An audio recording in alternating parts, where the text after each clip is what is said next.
Good afternoon, ladies and gentlemen, and to all who are joining us from different parts of the world, good morning and good evening.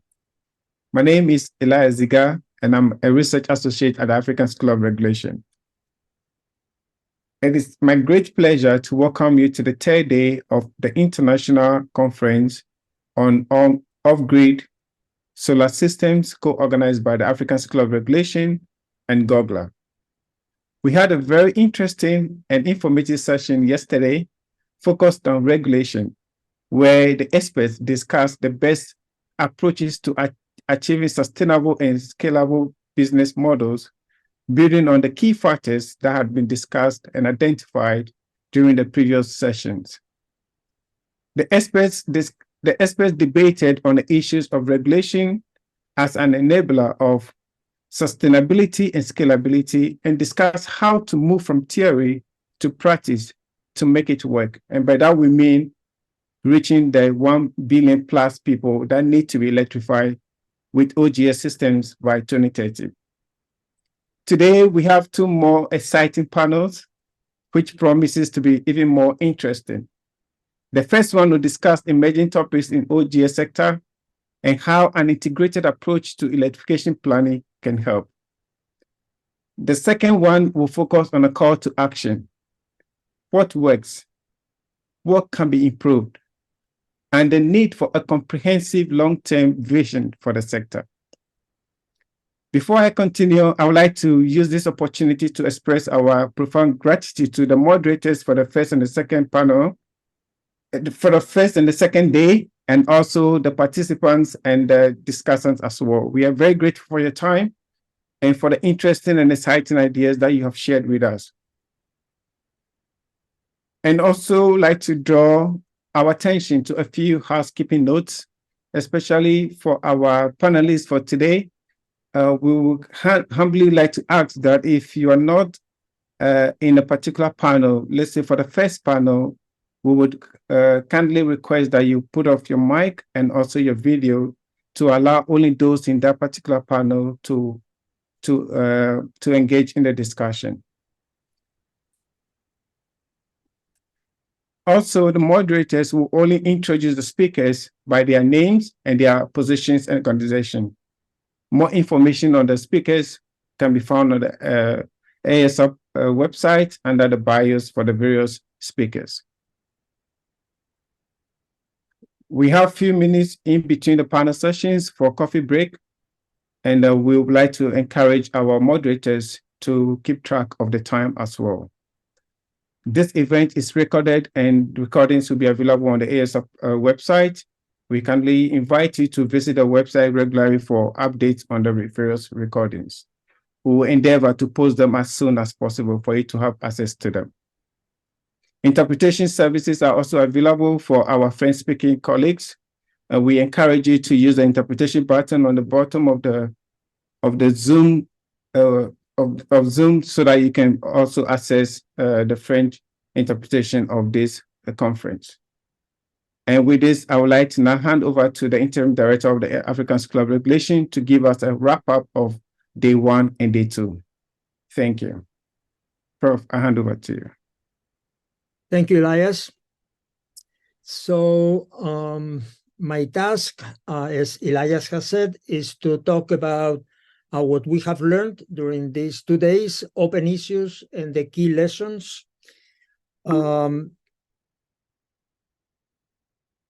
I will start with a disclaimer, which is that what I'm going to present, this summary, represents my personal view and the takeaways that I have obtained after these 2 very informative days at the conference, but it is not the official position of the African School of Regulation, of GOGLA, or any of its members. Of course, I hope that it is the opinion of all these people, or will be the opinion later. So what we are looking for is an enabling environment for the business of off-grid systems. And what we did in the first 2 days was to identify regulatory shortcomings and how regulation could support the deployment of OGS. I will start with some excerpt taken from the opening remarks by the CEO of CE for All, Damilora Ogunbiji. She said, we must find ways to scale the OGS solutions and make them accessible. Creating an enabling environment is crucial to reach untapped markets. To ensure lasting success, electrification planning should clearly identify areas suitable for OGS. This should be backed by regulatory and policy environment. So we will be discussing, we have been discussing, and we will discuss later today how to do that, how to back OGS business with regulatory and policy environment. I have several slides of highlights, and I cannot detain in commenting each one of them. This is my notes taken from listening to the participants in the different panels during the last 2 days. They highlighted the importance of technology innovation that is driven the OGS sector. They highlighted that the implications of trying to achieve sustainable and scalable OGS business models. It's difficult because of the massive needs of funding and the low affordability of the beneficiaries.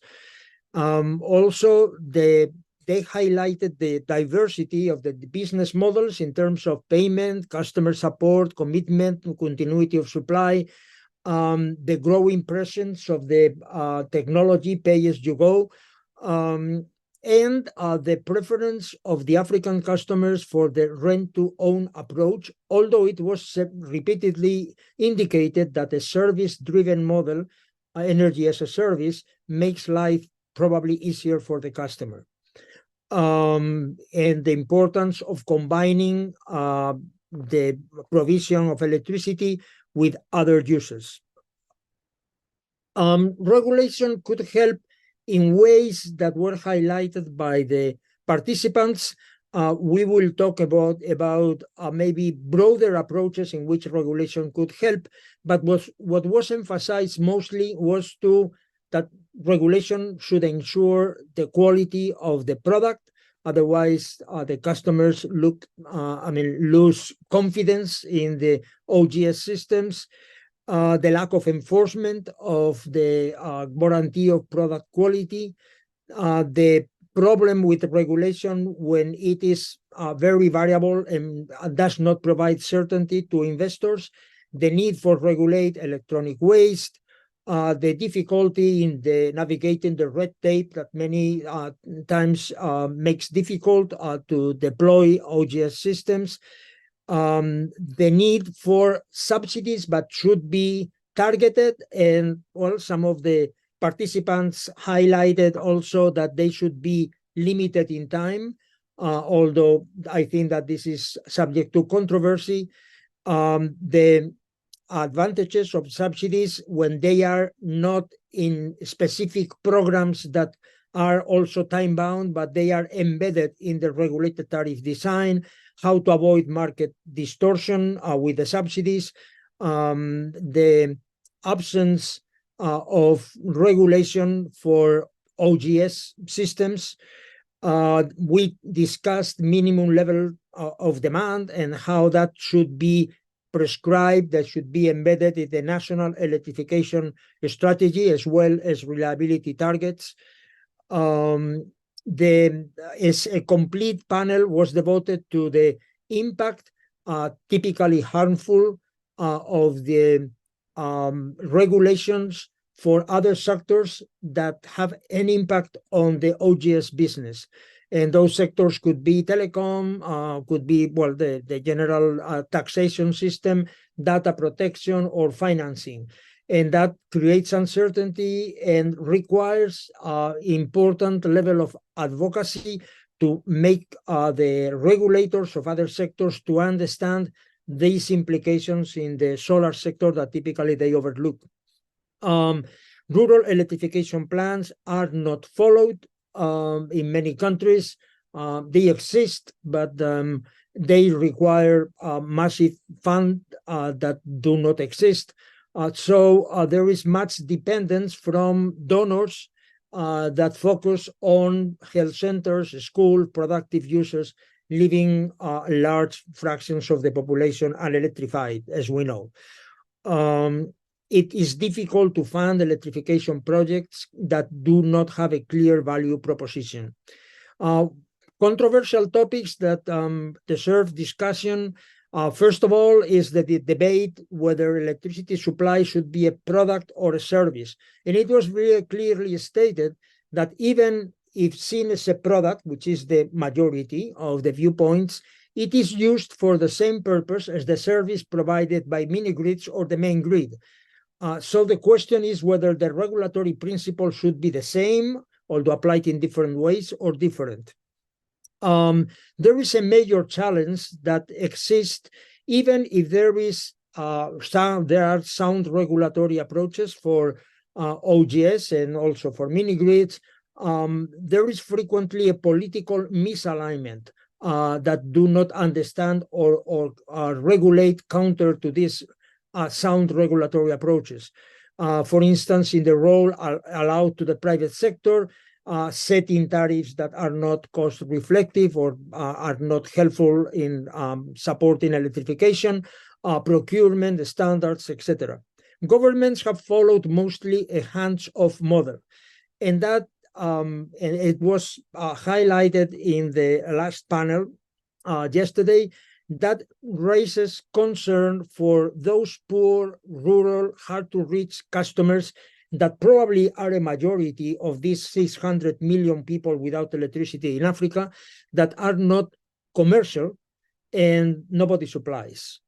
That raises an increasing concern about failing to meet Sustainable Development Goal 7, full electrification by 2030, and indicates clearly that we have different types of markets that we have to address in different ways. Additional recommendations you can find in these excellent documents by the Association GOGLA. So let's go now to look at the problem from a broader perspective, particularly taking into account what I have just said about the large volume of population that are left behind so far. So the aims of the conference were that we want sustainable business models, so business models that provide access to electricity forever to the population, and scalable business models. That means inclusive models that can be expanded or can be replicated until no one is left behind. So not models that stop because they are unable to provide services to a large part of the population. We have to acknowledge some facts. One, as I said before, is that African customers prefer to own their own source of electricity supply, maybe because they don't trust external companies, entities that will determine the price and the quality because of bad previous experiences. Also, another fact is the low affordability of a large fraction of the unelectrified population. And we have to realize that the per unit electricity cost with OGS, also with mini grids, today with the current technology is substantially higher than electricity price typically subsidized also from the main grid.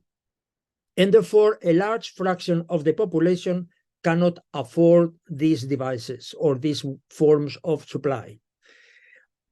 We know, and we discussed that in the first session, the first day, that the estimated contribution of the OGS sector to universal electricity access requires a massive amount of funding in terms of investment, but also to cover the affordability gap.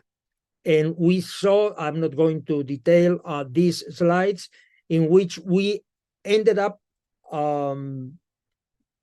acknowledging that the total volume of users that will need to be electrified with OGS solutions by 2030, if we try to achieve full electrification, is well above 1 billion. And also that the volume of investment that so far has been dedicated during the last 10 years, which is 2.3 billion, is well below what will be needed to achieve Sustainable Development Goal 7, which is 23.3 billion at tier 1. And if we want to go to tier 2, that would require almost $49 billion. So that means that the volume of effort is very, very large. I will not go to this slide that details all these numbers, but I go to the bottom of the slide in which I say, can we propose a regulatory, business, and financial approach to address this problem in its true dimension? And the implications of what I have said before about the facts and about the basic principles of sustainability and scalability is that we have several elephants in our living room. The first elephant is that although the majority of the programs that we have subsidizing, supporting electrification with OGS are one-off initial investment grants, of course, these programs are useful. They provide certainty and they start the electrification process, but they do not result in sustainable business models. To have a sustainable business models, we need a utility-like business model. So some kind of provider that is a default provider, that is a last resort provider in a certain area, and that really indicates a long-term concession. That concession could work under rent-to-own with some challenges, also under energy as a service, although this is which is better suited to a utility-like approach, right? But in order to move to an energy as a service, as we have said, because of the preference of customers for owning the device, would require a careful process of building trust via pilots and example. And there are examples mostly in other places, not in Africa, although we have Fresh company that is developing that, implementing that approach, that indicate that if we don't go for a utility-like type of approach, we can stay with a large number of people that will never be electrified. And that explains the persisting 5% unelectrified population in Latin American countries that has been like that for the last 15 or 20 years, because these are people that need permanent subsidies to be electrified, so that there is investment that will go to them. The second elephant in the living room is that only financially viable business models, and for that we need that they will be based on cost of service regulation, will attract the required massive funding that is needed. So we need a long-term, because we are talking about concessions that will be long-term, and viable financial plan. And that is only possible with strong support from governments and DFIs to provide stability and the trust of the investors. And a large program like that, with the volumes of funding that I have described before, cannot be done in a silo only for OGS systems. The government has to integrate the complete national electrification strategy in a single financial plan that takes care of grid extension, mini grids, and standalone systems. And of course, we have to always resort to the help of community engagement, local customer service, support of productive users, etc., to achieve or to help to achieve financial viability. However, when there is widespread low affordability, and this is the third elephant, the OGS business models without long-term or perhaps permanent subsidies cannot be financially viable. That explains why 5% in Colombia, in Panama, in Peru, in Ecuador, etc., will never be electrified unless we follow the approach that I am describing here. So the first question is, should the poorest citizens with the worst electricity supply pay the highest tariffs? It seems that many of our panelists during the last 2 days were assuming that each customer must pay its incurred costs. But this is not a general principle of power sectors around the world.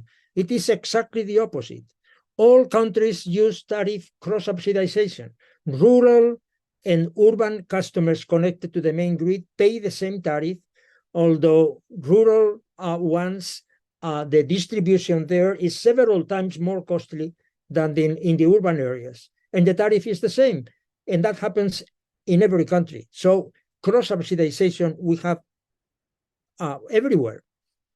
So if we want to achieve an overall cost of service in the financial plan, that can be reached being helped by cross-subsidization. Of course, cross-subsidization is much easier in countries that have 95% electrification than in countries that have 50% electrification. So that has to be topped up, complemented with grants, with concessional and also commercial financing, debt and equity, with tariff evolution, that with economic growth, the tariffs could get closer to being cost reflective, and with time, because a plan for electrification does not have to return the debt on the next year. You could have 15, 20, 25 years to achieve break-even situation between your costs and your income. So if we put together the three elephants, and one is that we need a utility-like approach to supply to the customers forever, so a permanent supply, not one that disappears every so often. If we want that, that should be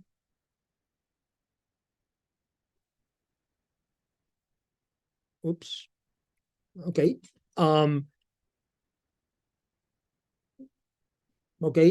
We want that the model should be financially viable, which is the only way that we could attract funding, mostly private funding, right?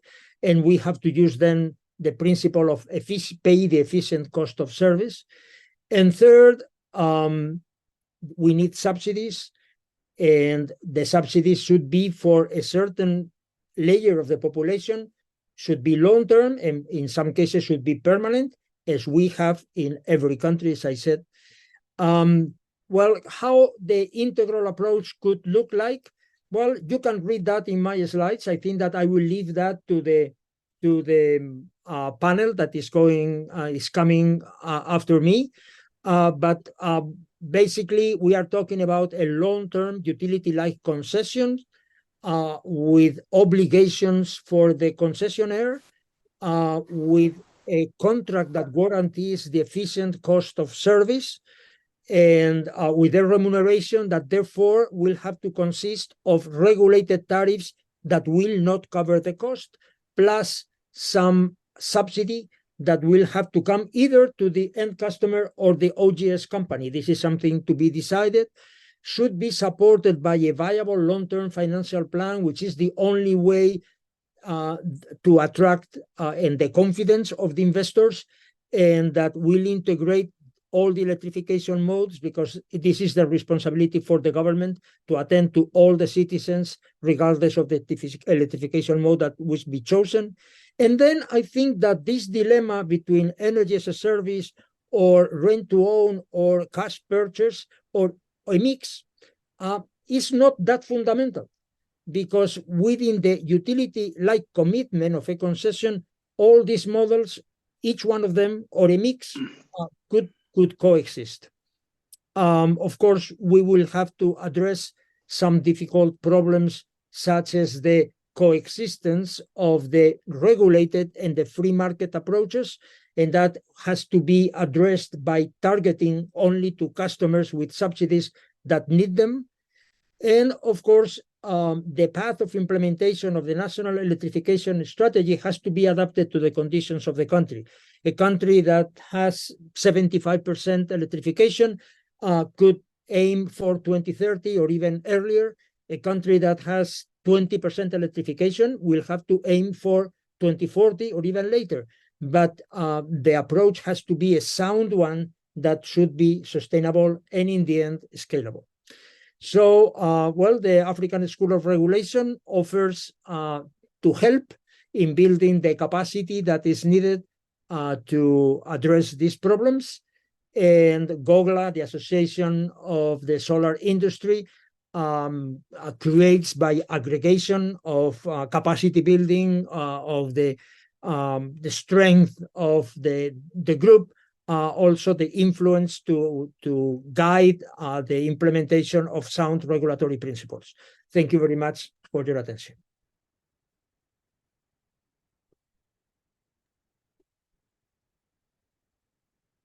Thank you very much, Professor Ignacio. We're very happy to learn everything that has been discussed in the past few days, which will also be a guiding principle towards the conversation we're about to have. So welcome all, and thank you for joining us today. My name is Carol Ofafa. I am a research associate at the African School of Regulation. I am also the founder of eSafiri Charging Limited, a microgeneration and renewable energy company based in Kenya, with a focus on sustainable rural mobility as an anchor load to support electrification, as well as other productive uses of renewable energy, such as cold storage in rural communities. Now, today I'm joined with an exceptional panel comprising experts in the sector. Based on the wrap-up that has just been done by Professor Ignacio, it is imperative that we continue to explore further the emerging issues in the OGS sector in terms of sector regulations, finance structures, and instruments, business models, and how this integrated approach that we speak of is important towards increasing universal access to electricity. So today I'm joined by Gregoire Jacquot, a senior specialist at Sustainable Energy for All. I'm joined by Jan Tanvis, senior investment officer, Infrastructure Africa at the International Finance Corporation, IFC, and Albert Nganga, senior licensing and regulatory officer from Cross Boundary Energy. Kindly, Gregoire, based on the objectives of the panel, give us an introduction of yourself and some of your brief thoughts on the main mission that we have here today. Absolutely. Carol, thank you very much for this introduction. Ignacio and the ASR and GOGLA, thank you very much for inviting me to this event. It's a pleasure to be here. Just in a few words, I'm currently senior specialist at Sustainable Energy for All in the Policy and Regulatory Frameworks team, working on infrastructure policy and finance with a focus on off-grid electrification. I think what would be the goal of this panel in a few words? I think it's precisely to turn all the laundry list of wishes and missions that have been explained by Ignacio into actionable and concrete plans that are agreed by the public and the private sector. That has been a gigantic challenge. And I think the overall approach that Professor Perez Araga highlighted is a very important one to have in mind. Why that? Because we need concrete principles. So far, we had competing, if not incompatible approaches that have been followed by the public and the private sector. But if we follow concrete principles that are tough, but that have proven their efficacy in certain markets, I'm thinking, for example, of Morocco, among others, then we have pathways towards universal energy access, which is something that we lack. Why are these plans important? Because so far, we realized the closest we have to a plan is usually a least cost geospatial electrification plan, which is very good, but in a way it is theoretical because it describes an end game that is far into the future and describes what you would like to reach, but it doesn't tell you how to reach it, but also whether it is viable. And if you take the perspective from the private sector, the location where the mini-grid should go, where the source sector should go according to these plans, may actually not make sense from a business or financial perspective. Very often they do not. And so we have an end game that is anyway not possible in the first place from the perspective of the people who should implement the programs on the ground. So we see that there have been some revolutions in the sector. Pay-as-you-go happened and showed that we could go beyond the grid. Mini grids have started to come. We have least cost electrification plans. But now we have to take all these together and put them into actionable, operational, technical, institutional, and financial frameworks that really bring the stakeholders together to have an actionable plan. And 4 pillars are very important for this. And then, of course, we will discuss them in greater depth during this panel. The first one is to make sure that someone is in charge of universal energy access, has the legal obligation to pursue it. And we have, of course, the means for it, leaving no one behind. The second one is that this universal electrification will happen coordinating the use of all electrification means, grid, mini grid, standalone solar, within a national electrification plan. Third, that this plan needs to make financial sense at 2 levels. First, for the different stakeholders that are involved in the plan, the companies, the utility, the mini grid, and the solar developers, but at a broader level, that the plan is balanced macroeconomically, i.e. that if subsidies there are, they can be provided over time and not will be cut and will not be cut with the subsequent collapse of the plan. And the fourth idea is that electrification is good, but the main purpose of electrification is to spur socioeconomic growth, i.e. this electrification must be related to concrete development programs, thinking of industries and economic sectors that you would really like to develop in the countries where the plans will be implemented. So I will stop here, but I think I tried in a few words to summarize where we are, the task that we have on hand, which is daunting, and a few principles that could guide us in this thinking. Yeah, thank you very much, Gregor. I think you have captured it quite well, the purpose of this panel and what we are looking to achieve today. The concrete principles, the concrete pathways, and this leads me to Jan Tanvis. I hope you're with us. We would like to hear from you. What do you think, going into this discussion, would be some of the concrete pathways that could guide this integration, or that could guide scalability in the OGS sector? So Jan, please introduce yourself and give us your high-level thoughts on this before we go deeper. Thank you so much, and pleasure to be here. Thanks for having me. So Jan Tanves, I'm a Senior Investment Officer in the Africa Infra team, and I'm also the Energy Access Lead for the International Finance Corporation, which is the largest impact investor globally. Look, I'll give a few thoughts based on the topics that have been raised today by Ignacio and by my colleague Grégoire. First, on the planning. So we all agree the planning is needed. It's a precondition. Before anything else, the planning gives an indication that the government is serious about decentralized renewable energy and off-grid system, and that is key. But as my colleague Grégoire was saying, it's sometimes restrictive in the sense that planning makes a lot of sense for grid, definitely, and that has been done for decades. For mini grid, it does, but oftentimes it lacks what I care about, which is the bankability and the financial feasibility of those programs, and therefore it is a bit restrictive. I find it particularly restrictive for off-grid solar system because oftentimes you see areas that are on the map. You see areas for off-grid solar systems, and areas for mini grids and areas for grids. But what we see in real life is that off-grid solar systems are pertinent to the urban areas that have poor grid access, or the urban area where you have low affordability consumers that cannot afford a grid connection. They're also, in the same fashion, they're also relevant to mini grid sort of sites or areas, because the more you push a mini grid developer to achieve 100% grid connectivity in his area, the more you decrease his financial viability. And therefore, I would argue, and we argue at the International Finance Corporation, that grid systems and off-grid systems need to go hand in hand together. And I think that's the future. It's, some call it utility 2.0, which is integrated utility that encompasses those three technologies essentially to actually adapt to the affordability and optimize the business plan of electrification, which is the end game. On the subsidy and trying to be very practical here, the first thing, which is no regret, is of course tax and fiscal incentives, and that apply across the board based on quality products. The second one, which is a bit more difficult, but that's up and coming and I think promising, but difficult to implement, is end user subsidies, right? So you can stimulate the market from the bottom up. The issue with that is often how do you target those or you distribute those. But you know, with big data, blockchain technologies, and so on, I have hope that we can forge, you know, targeted, transparent, efficient systems to do so, and I think that's an area for development.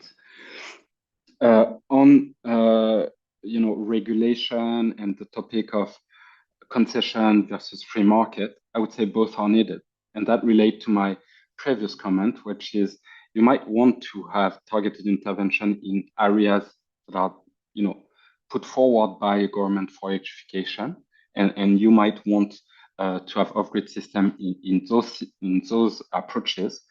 But in the same time, you should, in my view, have a policy and a regulatory framework that pushes the sector overall so that everyone in the country that wants to have this kind of system should be able to access them and at the lowest cost possible. And finally, the other topic on payment systems, you know, rent to own, fee for service, or just cash based. Frankly, again, we're very agnostic. I think, you know, all are needed and gather to different market needs. So those are my practical thoughts on some of the topic, and look forward to the discussion. Thank you so much, Jan. I think that, yeah, it's quite important to acknowledge that, you know, those different business models could work hand in hand, could work together. We will further explore this. But for now, there's a topic that, you know, we've, of course, mentioned, a word we've mentioned several times. What is the role of regulation in all of this? And I'd like to invite Albert Nganga, to introduce himself and tell us how effective regulation can go to support this utility-like model. What are your thoughts? High level, quite high level, because we'll go deeper. We have a bit more time to go deeper. So Albert, welcome. Thank you so much, Carol, and thank you to ASR, Professor Ignacio, for this invitation. I apologize in advance. We're getting notices that my internet connection is unstable, but I will try and talk fast. Cross-boundary energy finances, builds, and operates renewable energy solutions for CNI clients across Africa. And a question you've asked is, we've observed three enablers that we typically hone in our engagements with governments. They relate to the level of integration of distributed energy resources into the electricity market. An upcoming white paper by CBE will get into this into a bit more detail, but the premise is really that at earlier stages of OGS, as we are referring to them here, is integration of three things actually matter in this integration. First thing is having a dedicated policy. This is very important for OGS solutions. Shouldn't be treated as utility scale projects, because when you have a policy, the rules are clear and you can predictably plan your development timelines. The second step, once you have dedicated a DRC policy in place, is your licensing framework. I work across multiple countries in Africa, and I can't say that we have many countries that have actually advanced their licensing frameworks, which is expected in a market such as ours. So I commend countries like Sierra Leone, Kenya, Uganda for a great framework. Last year, some 60 megawatts of captive generation was licensed by EWRC in Sierra Leone. So that's one critical aspect is actually streamlining your licensing framework, because that then incentivizes private sector to invest in the installation, design, and even long-term utility projects that that may be inherent in that particular country. The third step, once you've streamlined your licensing procedures that really drives OGS scale, is permitting, either net metering or wheeling. Sierra Leone has shown interest in net metering. Kenya as well has a draft net metering regulation, which addresses or helps address any generation shortfall.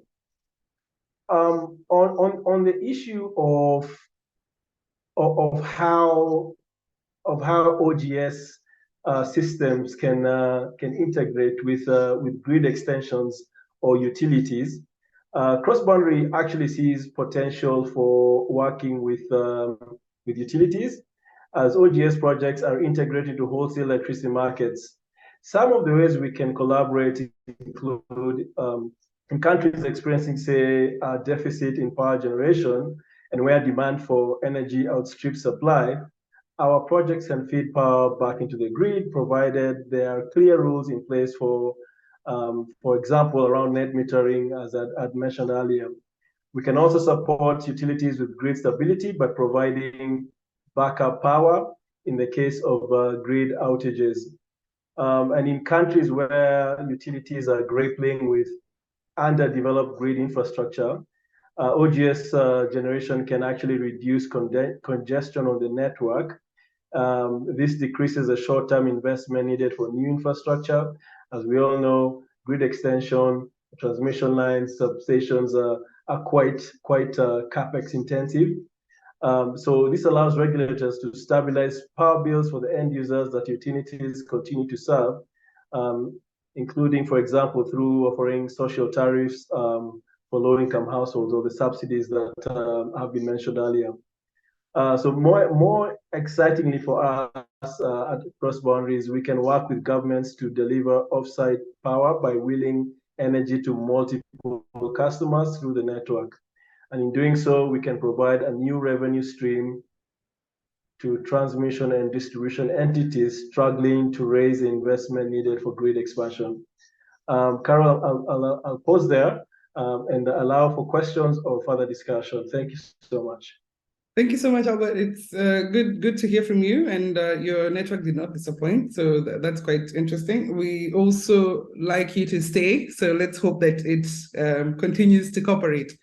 But I still want to stay on with you, because you've mentioned that OGS working in tandem with utilities can help to reduce congestion, can help to provide access faster, where the savings that are had from these areas can be used to develop new infrastructure in other places.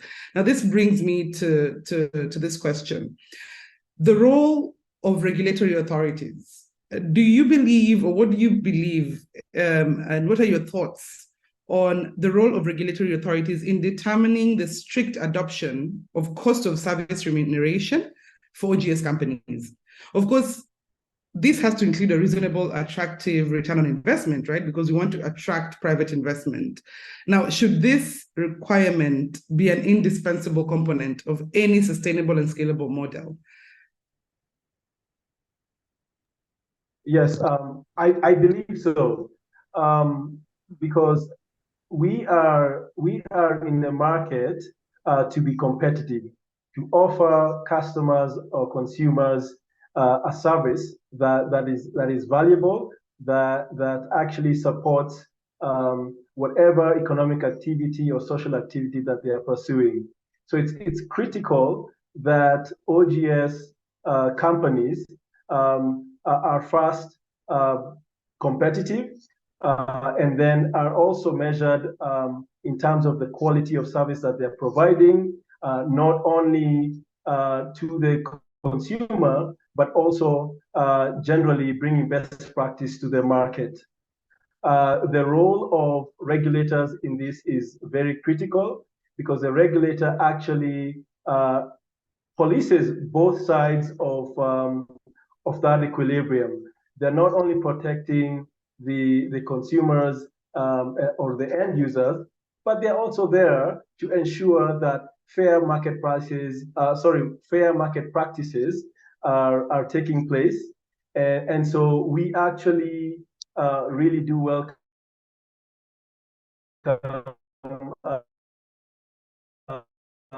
engagement with regulators who are advanced in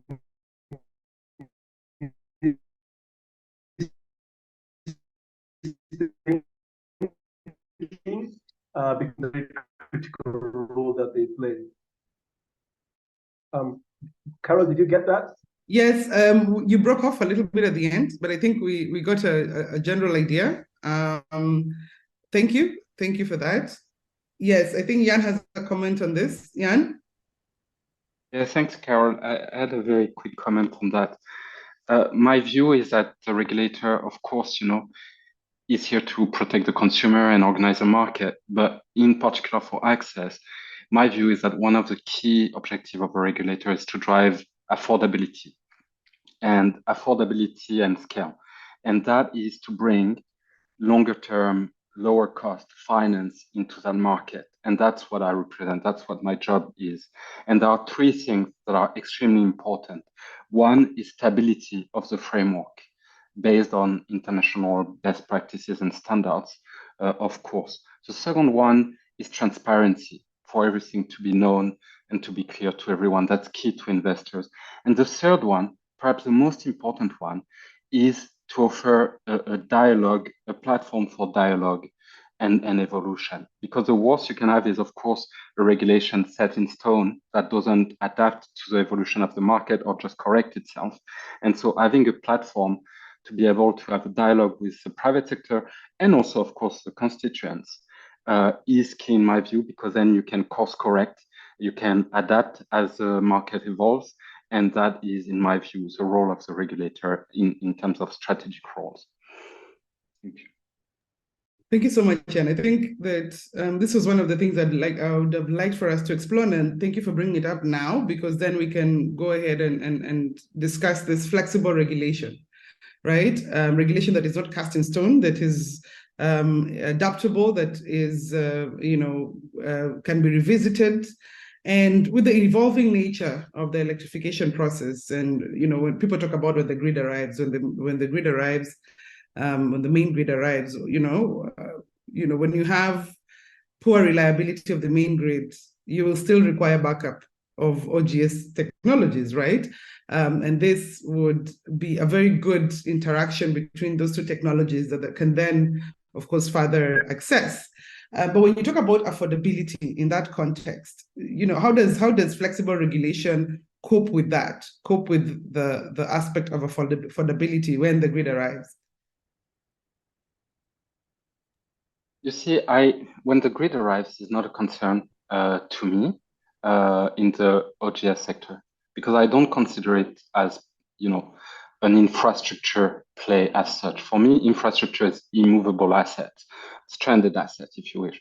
It's like, for me, where I sit in Morocco is what you do with your car when the tramway or the subway arrives. Or maybe you don't need it and you sell it, or you take it to another place. That's okay. And I see the off-grid system, exactly the same. For me, it's a commodity, and therefore I have no issues with that question, and I don't think we should. For me, it's an equipment. It will be redeployed, repossessed. It's a matter to be dealt with by the private sector. Thank you, Jan. Gregoire, maybe just back to you now. I do have a question for you on the coexistence and interaction between the market-based versus concession-like or the utility-like model. So there is a need, right, from the discussions we've had today, and also from the slides we've seen and the presentation from Professor Ignacio, of convergence of the market-based model to the concession-like model. So how do the alternative payment methods, so the rent-to-own, the energy as a service, direct cash purchase, relates to this possible convergence? How can these models coexist in a utility-like regulatory structure? Okay, so I think these are great questions, and there are really two parts to it. The first one would be concession versus a more laissez-faire, i.e. market-driven approach, and the other one, the payment methods. I think regarding the payment methods, we somehow already talked about it, and Jan hinted at it. All of them will coexist, of course, because they have different pros and cons. When pay-as-you-go started, you needed to have a high internal rate of return. So what you do, rent-to-own is way better. You have earlier cash flows and value of money. You get your investment earlier. Energy as a service is probably better if you have really a utility approach to the problem, and you can take on the operation and maintenance cost on you because you know that you will be covered appropriately and you will not bear the whole cost. So, but I would say on this question, we probably already discussed it. Now, the first one that you mentioned that is really important, i.e. the possible coexistence of a laissez-faire approach and the more regulatory heavy, i.e. the concession approach. I think both of them have merits. First of all, my feeling, and I say that as the former, I was chief strategy officer of a pay-as-you-go company in a previous life. Pay-as-you-go solar was born out of the absence of regulation to start with. And out of this absence of regulation, the private sector could innovate and then try to adapt to whatever regulation was happening. But the absence of VAT, import taxes, allowed the sector to evolve very quickly. The beginning of mobile money, everything was put together to create and to innovate and create business models. And necessity being the mother of all innovation, the private sector came up with innovations that were financially profitable in the markets where they would go. But what they created is an innovation, let's say pay-as-you-go solar, that works in specific territories. It was not meant for universal energy access, even though it was pitched as such to VCs. But the goal was to push forward, to really push further the limits of energy access that before were mostly confined to the grid. And so now we realize that this private sector-driven approach has reached its limits. In other words, what we want is to displace the equilibrium and move solar from the markets that are low-hanging fruits to the markets where solar could really make a difference. In other words, where the other electrification modes, namely the grid and the mini-grids, could not reasonably go, reasonably from a financial perspective and technical perspective. But how do we do that? As Jan said, we need to provide, I think, if I want to summarize that, the legal and the financial visibility for the private sector to intervene, to reduce the premium cost, basically to lower the weighted average cost of capital whenever they need to raise capital, and to have visibility over their involvement in a territory. In other words, to know that they would be ready to get involved in a market and they would be appropriately compensated for the efforts that they will do. In other words, they have stringent KPIs in terms of energy access, but they will be compensated for it. We need a cost, and to that regard, we absolutely need a cost-reflective remuneration for the company. Remuneration, the tariffs is something else, so the difference would be tariffs. And these tariffs, of course, the way this gap is filled can evolve. We can assume that the subsidies will probably diminish over time, even though Ignacio said, and I fully agree with this, there will always be a need for subsidies. But the idea of a concession is precisely to say, naturally, the solar sector is very unlikely to go to the hardest regions where financially, as we have seen, it may not make sense. The pay-as-you-go sector right now, and even more with high interest rates, is struggling to survive. How can we ask it to do something that it was not meant to do in the first place? Because it is 100% private sector driven. So I think the two approaches have different mindset and objectives in mind. But the goal of the concession, I think, is to reach the goal that we are following all here, i.e. universal energy access. And we will need this concession to really push solar to the regions where no one else could go, provided that we can balance affordability and profitability, and that we can integrate solar within broader plans where all the possible sources of subsidies, direct subsidies, cross subsidies, and so on and so forth, will be able to fill the viability gap between this cost-reflective remuneration for the solar companies, otherwise they just collapse, and the tariffs that need to be affordable. Thank you so much, Grégoire. Jan, do you have a comment on this as well? I know you had touched on this. Maybe if you would like to discuss with us a bit more on the need for these subsidies. What is your opinion on this? Because from what we heard Professor Ignacio says and from what Grégoire has said, there has to be some sort of permanent subsidy in order to reach the hard to reach places in order to ensure that we have universal access. We talked about Latin America earlier today, the 5% that have been stayed unelectrified. How can the need for subsidies to those households that cannot afford, the minimum basic OGS system, and while at the same time avoid wasting subsidies in the areas that are not necessarily, fit in sustainability towards the OGS models? So, how do we carry out this? What is the best way to look at this subsidy issue? So I will give Albert first, and then Jan a chance. So Albert, go ahead, please.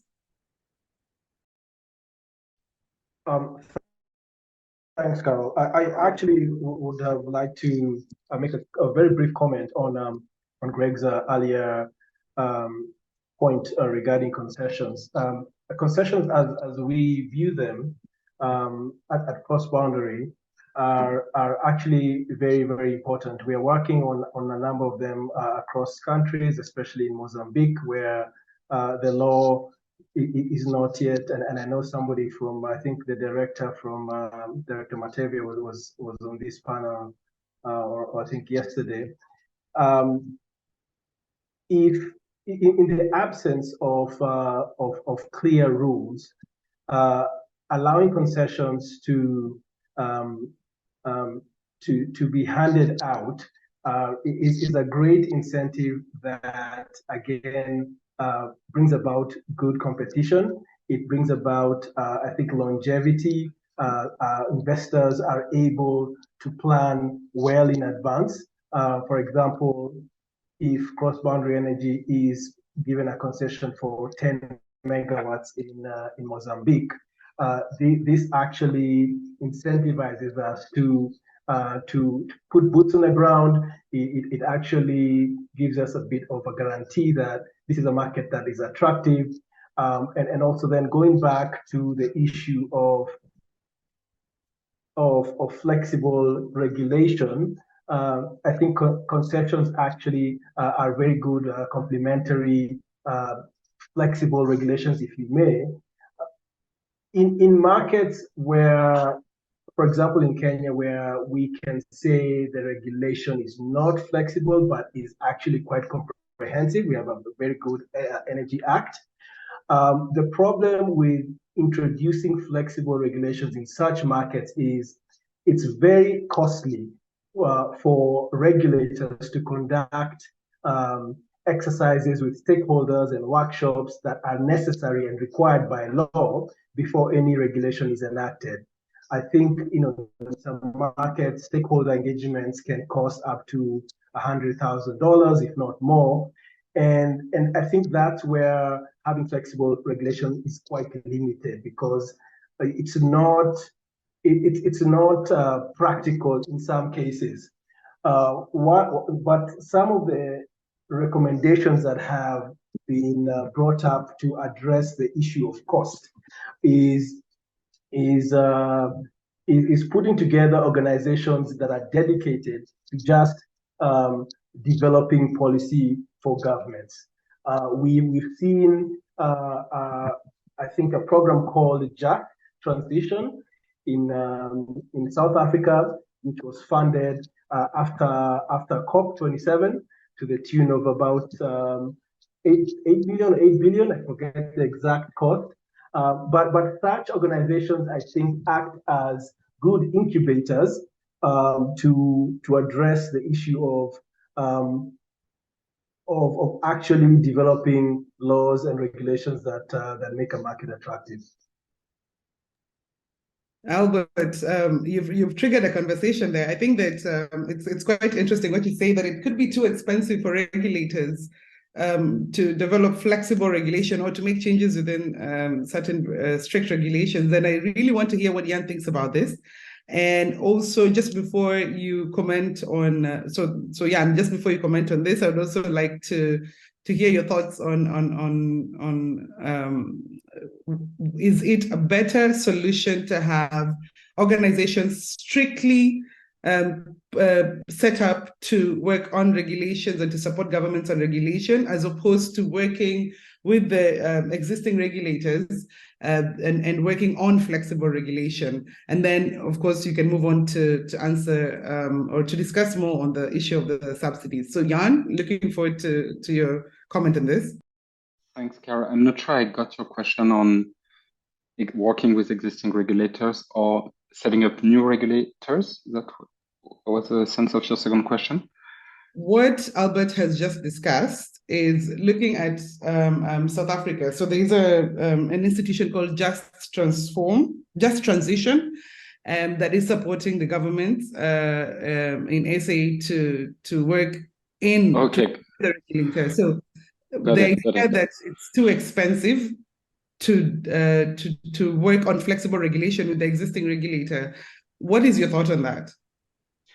No, I disagree. I disagree with that. For me, country systems and their evolution are the key. And it might be more onerous at the beginning, but on the long term is definitely beneficial.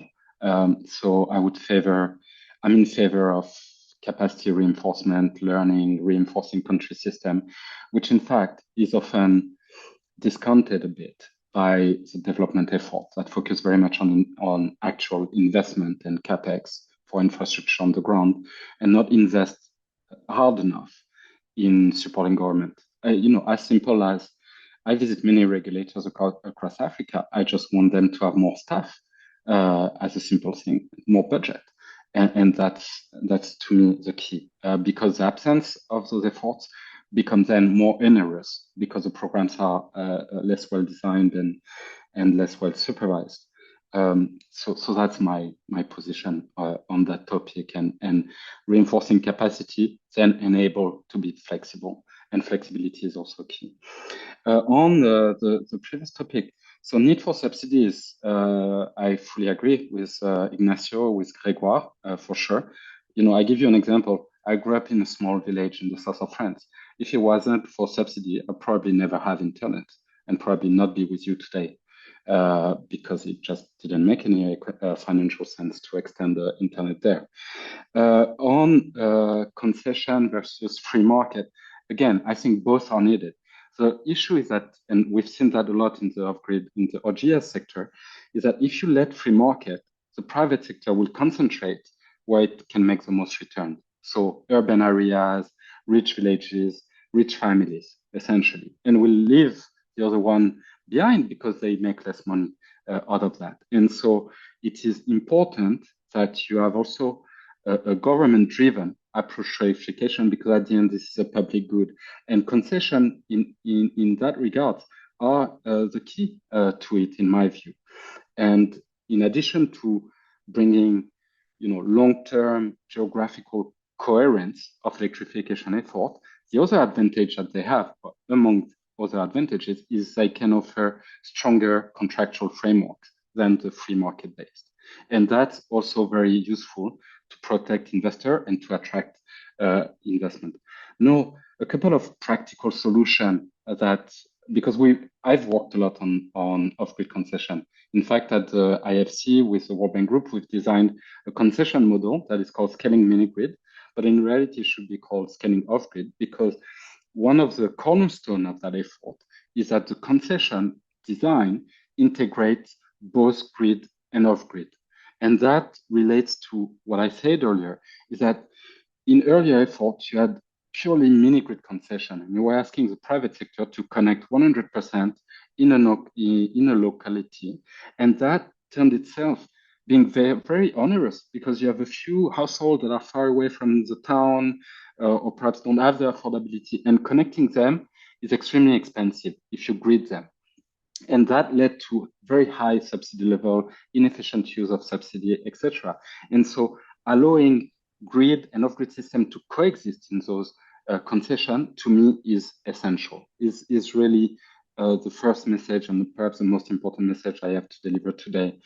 Or to do that, I think it needs to be based on a service standard.